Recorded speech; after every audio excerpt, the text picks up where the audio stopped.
Hi friends, welcome to Sindhuja Vaisu kitchen. இன்னைக்கு நம்ம பார்க்க போறது பீர்க்கங்காய் கூட்டுங்க. கடலைப்பருப்பு வச்சு எப்படி பீர்க்கங்காய் கூட்டு செய்யறதுன்னு தான் பார்க்க போறோம்.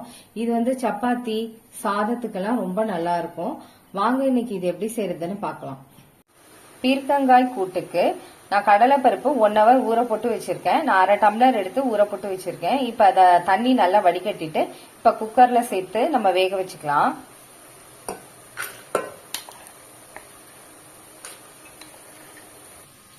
இப்ப பருப்புல தண்ணி சேர்த்துக்கலாம்.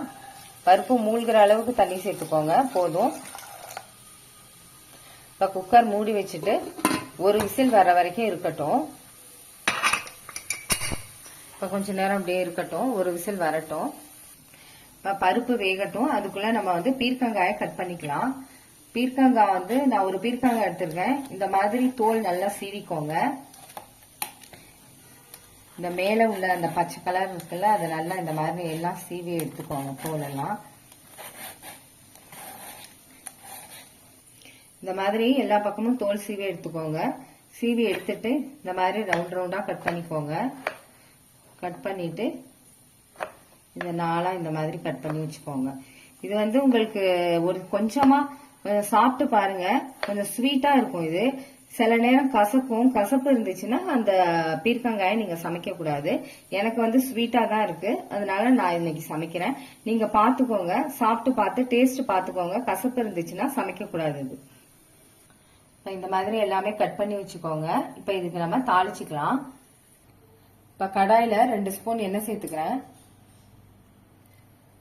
கொஞ்சமா கடுகு சேர்த்துக்கிறேன். கடுகு பொரியட்டும். கடுகு பொரிஞ்சாச்சு. 1/2 ஸ்பூன் ஜீரகம் சேர்த்துக்கிறேன். இப்ப இது கூட 2 வரமிளகாவை கட் பண்ணி வச்சிருக்கேன், அதையும் சேர்த்துக்கிறேன். ஒரு பெரிய வெங்காயம் சின்ன சின்னதா கட் பண்ணி வச்சிருக்கேன், அதையும் சேர்த்துக்கிறேன்.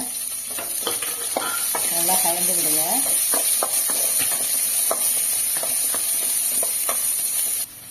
ஒரு தக்காளியை சின்ன சின்னதா கட் பண்ணி வச்சிருக்கேன், அதை சேர்த்துக்கிறேன்.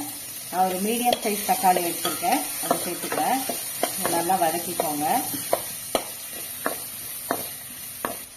4 பல்லு பூண்டு தட்டி வச்சிருக்கேன், அதையும் சேர்த்துக்கிறேன். நல்லா கலந்து விடுங்க. இப்ப கொஞ்சமா கருவேப்பிலை சேர்த்துக்கிறேன், அதையும் கலந்து விட்டுருங்க. இப்ப இது கூட நம்ம கட் பண்ணி வச்ச பீர்க்கங்காயை சேர்த்துக்கலாம்.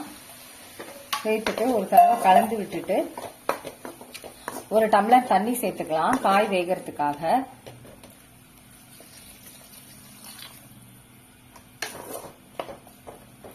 கலந்துட்டு ஒரு 1/4 ஸ்பூன் மஞ்சள் தூள் சேர்த்துக்கிறேன். இது கூட 1 ஸ்பூன் சாம்பார் தூள் நான் வீட்டுல செஞ்சு வச்சதை போட்டுக்கிறேன். அதையும் நல்லா கலந்து விட்டுருங்க. இது கூட இப்ப 1/2 ஸ்பூன் உப்பு சேர்த்துக்கிறேன். ஒரு தடவை கலந்து விட்டுலாம். கலந்து விட்டுட்டு கொஞ்ச நேரம் வேகட்டும், கொதி வரட்டும், அப்படியே இருக்கட்டும். இப்ப பருப்பு நல்லா வெந்திருக்கு. இப்ப ஒரு விசில் வந்துருச்சு. எப்படி இருக்குன்னு பாக்கலாம். பாருங்க, நல்லா வெந்திருக்கு. ரொம்பவும் குழையாம 1-2 பருப்பாவும் இருக்கணும், ஆனா வெந்தும் இருக்கணும். அதே நேரம் சாஃப்டாவும் இருக்கணும். இந்த மாதிரி இருந்தா நல்லா கரெக்டா இருக்கும். இப்ப நம்ம இத கூட்டுல சேர்த்துலாம். இப்ப காய் நல்லா பாதி வெந்துருச்சு. இப்ப இது கூட நம்ம அந்த பருப்பை சேர்த்துலாம், வேக வச்ச பருப்பை.